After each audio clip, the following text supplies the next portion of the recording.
Hi, everybody, and welcome to the Paranormal Pub Table, where we talk about the paranormal at a pub table. I'm Jeff. And I'm Linda. And those of you who are watching the video portion of this podcast, you may be able to see us a little better. Yes. A little bit off topic.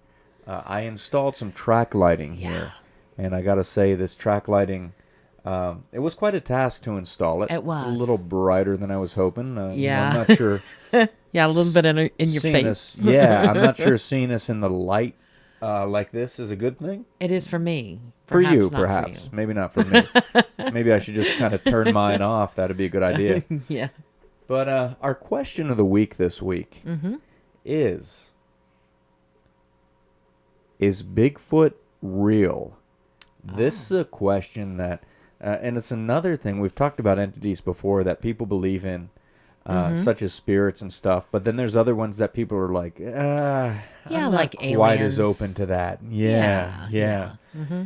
So Bigfoot, does Bigfoot exist? Now, when we Right. pose this question, these aren't always questions we can answer. They're questions we can give you our opinion on and what we theorize. Yes, exactly. But we'd love to hear what you think as well. Right. So make sure you chime in with that in the comments. Now, what are your thoughts? If someone was to ask you, do you believe that Bigfoot is real? What would you say? Absolutely. This is one of the things that I'm interested in almost as much as I am ghosts. The fascination with species that are yet undiscovered by science. And I really do think that Bigfoot is not necessarily just something metaphysical, something that is spiritual, that is able to transfer between different dimensions. I'm kind of the school of thought that Bigfoot is Gigantopithecus. I took an anthropology class in college, and as soon as we started talking about Gigantopithecus, I said, this is Bigfoot. And I really believe that is one of those things that survived the Ice Age, that was somehow able to survive through all of that, and basically still survives today. Now, for those of us that didn't take anthropology in high school, and we Yes. have no idea what a Gigantopithecus is, Right. and that, for one, and why do you think Bigfoot is one of these? There are a lot of similarities, I have to say. Gigantopithecus was one of those creatures that is a humanoid creature. It is somewhere on the evolutionary scale between humans and, let's say, cavemen, for lack of a better term. It's one of those creatures that is known to be the size of a Bigfoot. It is supposedly, 6'8", 7 foot tall, 7'2", right in that range. They have the same bone structure. They have found bones that they believe belong to a Gigantopithecus, and they studied the skull structure. And you can tell by basically forensic reconstruction the way that these things would have looked. So they've taken the skull, they put all of these things that's like actually a flesh depth, all over the face. The face has different points where different depths of your flesh are supposed to exist. Of course, it varies by culture and by, the race of the person, but it's just a guide. And when this is something that they do with forensic reconstruction, whenever they find a skeletal remains of somebody, they take the skeletal remains, they take the skull in particular, and place these markers all over in these particular locations. And oftentimes they are erasers. They use pieces of cut eraser, and they'll use an exact length to indicate the depth of the skin in that particular point. And then somebody who is an artist comes back with clay, and they reconstruct the face. And when they've done this, they have discovered that this is a very very ape-like creature in the facial structure. It's deep-set eyes, a very strong, prominent brow, The forehead, kind of very sloping forehead, sort of pointed in the top of the head, of the crown of the head, more so than the normal humans nowadays are. And that's what a Gigantopithecus is. It's one of those creatures that looks exactly what people describe as a Bigfoot today. And it's fascinating. You can't really think about what exactly this person would be, whether they'd be covered in flesh or just flesh and hair, because that's not something you can predict with forensic reconstruction. But it stands to reason, because of the, Cro-Magnon period, and the fact that this is somewhere on the evolutionary scale between the two, between us and them, that it would be covered with more hair than what we are. Right, right. Now, I'm the kind of person that, I'm open to the possibility of anything existing. I've Right. seen some crazy things. I've heard quite a few reports. Yeah. And Bigfoot is something that we do get reports about. Perhaps not as many as spirits, and probably not Right. even as many as aliens. But we get a lot of people that do say, I've encountered Bigfoot. Yes. Or I've seen what I think was Bigfoot, usually out on a hunting trip. Sometimes it's people that live kind of not really off the grid, but they live out there in the country away from everyone else. Absolutely, yes. Up in the mountains.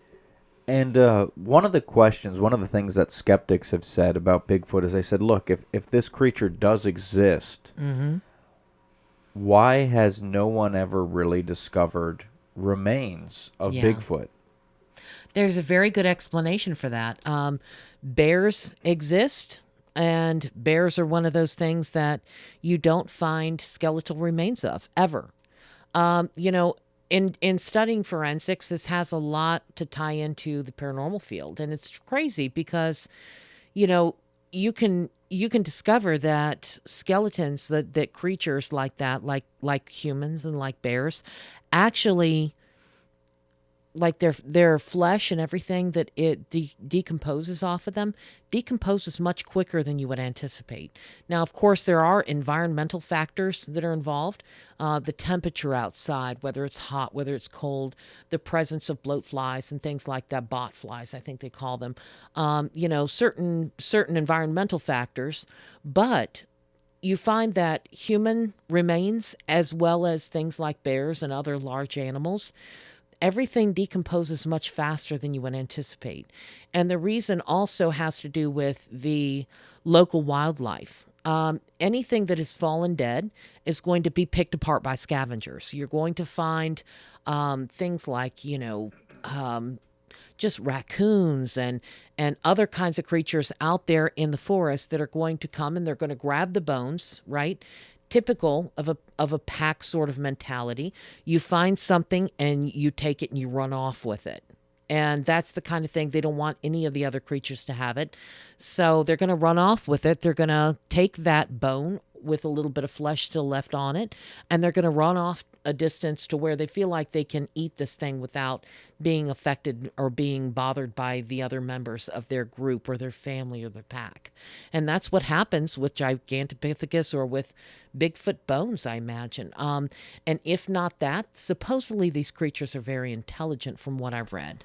That's exactly what I was going to say. I was going to say, one thing I would think is the level of intelligence with a Bigfoot. Now, some reports that we've heard, it seemed like they had quite a high level of intelligence. Absolutely. And if these animals, or I'm not sure if they'd be classified as animals, if these humanoids do, in fact, care for their dead, perhaps bury them. Right. If you think back in the times before white man was ever here, Yes. and Yes. Native Americans roamed the area, Right. they would bury their dead. They Absolutely. didn't have people that would chisel away tombstones with the dates and the names in them. Yes. Sometimes it would just be rocks. Right. And even piles of rocks. Mm-hmm. And one thing I'd like to bring about is we went to this really cool investigation. Yeah. And you can watch the video on our YouTube channel. It's called Burial Mounds in the Woods. Oh, yeah. And we went out to this place that had what was typical of Native American burial mounds. Mm-hmm. And these were mounds of rocks. They had one that was like quartz, I believe, that was Right. in the center.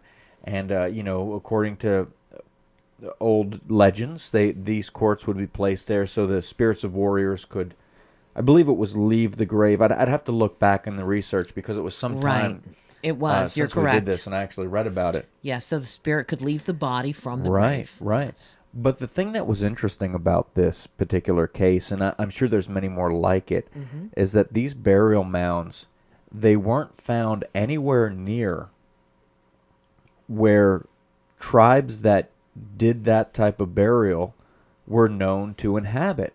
Right. They were found in I believe it was Spotsylvania.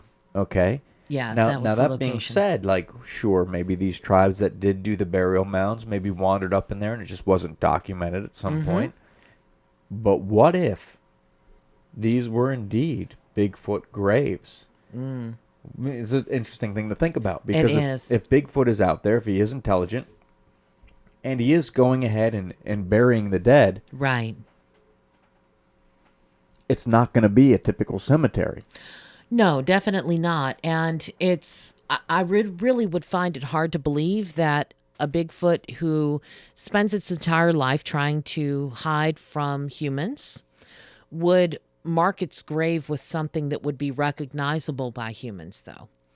And I say that because, they're going to bury their dead in a grave that is going to be sort of incognito. And another story that I've heard, and I don't know exactly where this came from, is that there are certain tribes here, certain Native American tribes, that would bury their dead not underground. They bury them in trees. And this is fascinating because they say that that is exactly how the Bigfoot bury them. They take and create some sort of a natural platform up between two branches and find a place where they can lay the bones or lay the dead. And supposedly, I don't know whether this gets them closer to, the sky gods or whatever it is that they believe in, but I've heard that that's how they actually dispose of their dead. And in this case, with the quartz rock in there, these graves were not large enough to contain the bones of a Bigfoot, really. They were more like human-sized bones.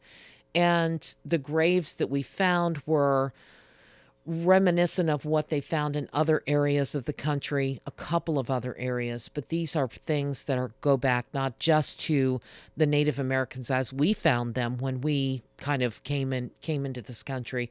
We're talking about ancient Indians. The ancient Indians were the ones who created these rock piles. But there is so much that is of legend and folklore that's integrated between Bigfoot and Native Americans. We don't know what they've learned from the Native Americans, what the Native Americans may have learned from the species that they call the old man of the forest.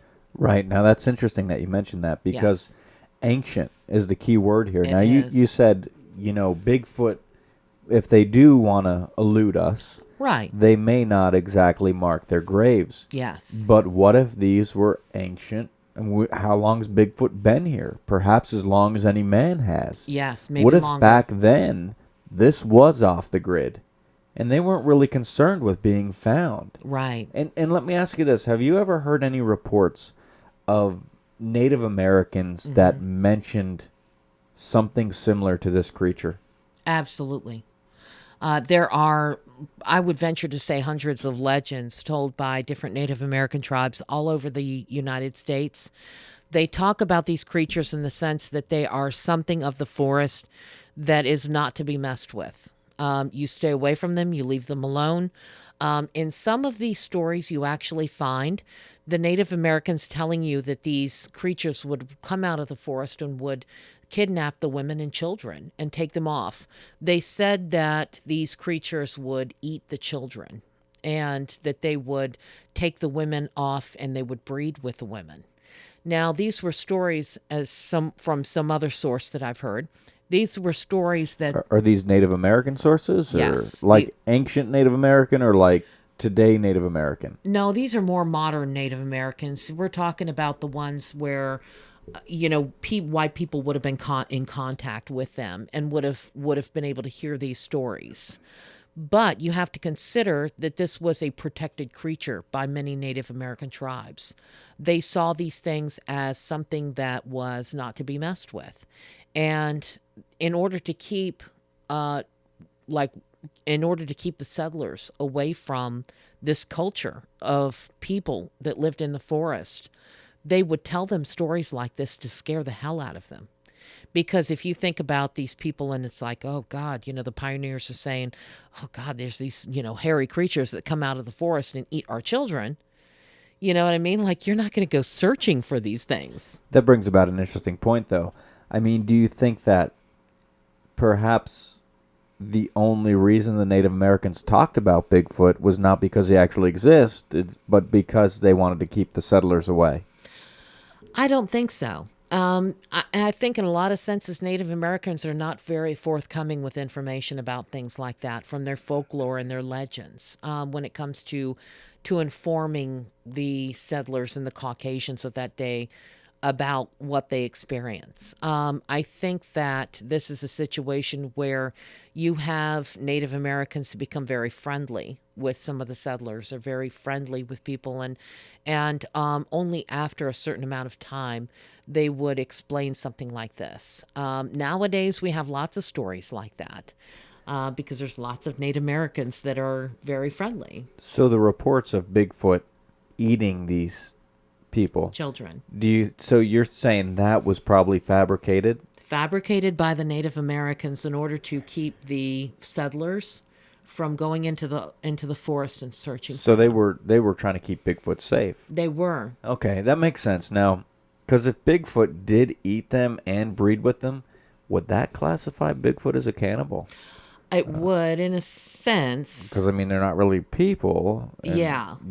And could people I mean, if they found Bigfoot, do you think they would have eaten him? Well. Yeah, I mean. No. I mean. I wouldn't eat Bigfoot. I wouldn't eat Bigfoot either. No, I mean, you get that hair stuck between your teeth and stuff. Like, no joke. Like, I people go out there and they want to shoot Bigfoot, and there's all these stories about shooting them. Don't do that. No, that's a bad idea. That's a bad idea. But I mean, like I say with everything, if it's jerky, I'll eat it. Right. You know what I mean? And I'm not saying, like, I'm not condoning hunting Bigfoot or killing Bigfoot, but, like, we tried an exotic jerky challenge not too long ago. Right. And our mentality was, look, I mean, this is already jerky. It's already here, so... Yeah. We might as well eat it. It's not like we're killing these things. Right. You know what I mean? We're not killing these flamingos or whatever kind of jerky we're eating. I don't think it was flamingo. I don't think it was flamingo either. No, I've never heard of flamingo jerky. But if somebody came up to you with a piece of, like, Bigfoot jerky and said, hey, this is Bigfoot, would you take a bite of it? Hell no, I'd not take a bite of it. No, and if absolutely anybody, not. No, don't eat Bigfoot. No, and it's this a bad is one idea. of those things that is so humanistic and so... You can, when you supposedly, from what people say, that have had these things in the sights of their rifles, when they have their guns pointed at them, they see the eyes and everything, the eyes are the window to the soul. I was just telling somebody this the other day. If you're sitting there with this thing in your scope and you're looking into the eyes of this creature and it's looking back at you, that's not something you should do. I don't condone killing Bigfoot. I don't condone really killing most anything because you can go to the supermarket and pretty much buy anything you need, right? You don't need to go out there and kill a deer and cut out a portion of it and leave the rest of it as remains. If you're going to kill one, by all means, do what the Native Americans did and use the entire deer. Absolutely. Right? Like if you're a hunter, eat that deer, eat every part of it, yes, and then take the bones and make weapons out of it and yes, stuff like that. And go kill more deer and eat them. Exactly, and use the bladder as a water sack and things like absolutely. that. That's exactly what they did. And it made a lot of sense back then. But if you're going to kill a Bigfoot for the sake of science, I don't need the science to know that these things exist. Just like I don't need anybody to tell me that God exists by science. That's something that you just live off of. You either believe that it exists or you don't. And I would not in a million years condone killing some sort of Bigfoot, some creature like that. I would not be any better about killing a Bigfoot than I would about a human being. And don't give me no beef jerky. I mean, you can grill things too. Right. I'll eat but anything that's not grilled. Bigfoot. Right. No grilled Bigfoot. No grilled Bigfoot. Not that that's probably going to happen anytime soon, but No. keeping this in mind, Bigfoot. Now, there's a lot of stories. We could go on and on about this, but we're about out of time for this area of discussion. Yeah. There's a lot of stories about Bigfoot. Some where and most of them seem to be where he's friendly, where he's compassionate, where he's helped people. Yes. We've done a lot of Bigfoot expeditions. We've gone to places where there's been high sightings of Bigfoot. Right. We got a lot of flack on the video, on a lot of the videos because we're a little unorthodox with our methods. Perhaps we believe that starting a fire and playing music and making some noise might bring him out of curiosity. Yeah. We go through the woods and look for evidence of him. Yeah. We let Will hold a gun. He's one of our team members. For those of you that haven't seen us before, and he's pretty entertaining when he goes to shoot. And we got some flack for that, but we certainly did. We have gone out to these places and done some Bigfoot expeditions. Right. We love the cryptids. We're probably going to have another talk about Bigfoot before long because there is so much more to go. Yes. Now, if you are watching the video portion of this discussion, please check out our podcast. As of now, it's on Spotify and Amazon, and it goes after the video cuts. We still have a discussion. Yes. You can listen at work. You can listen on your way to work. Absolutely. We hope to get people to maybe listen to us every once in a while and tune into the podcast. Yes, and if you want to find out a little bit more about Bigfoot, there is a channel on YouTube that I watch regularly or that I listen to regularly. It's actually more of an audio file that is set to a little bit of video. Dixie Cryptid. This guy there you go. receives letters and stories from all over the country about people who have witnessed Bigfoot, and there are some fascinating stories on here. Whether or not you believe they're real does not matter. It's pure entertainment. It's entertainment. Yes. Yeah. And you can hear one of these stories. I retold one of these stories on I believe it was the Return to Hidden Valley, where we're sitting around the campfire.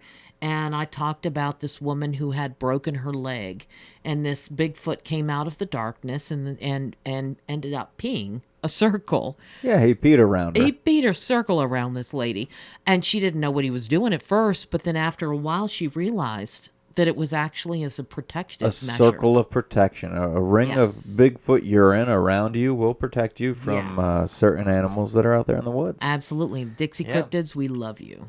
We love you. We do. But like I said, tune into our podcast and make sure you subscribe to our YouTube channel, youtube.com/Virginia Paranormal. Right.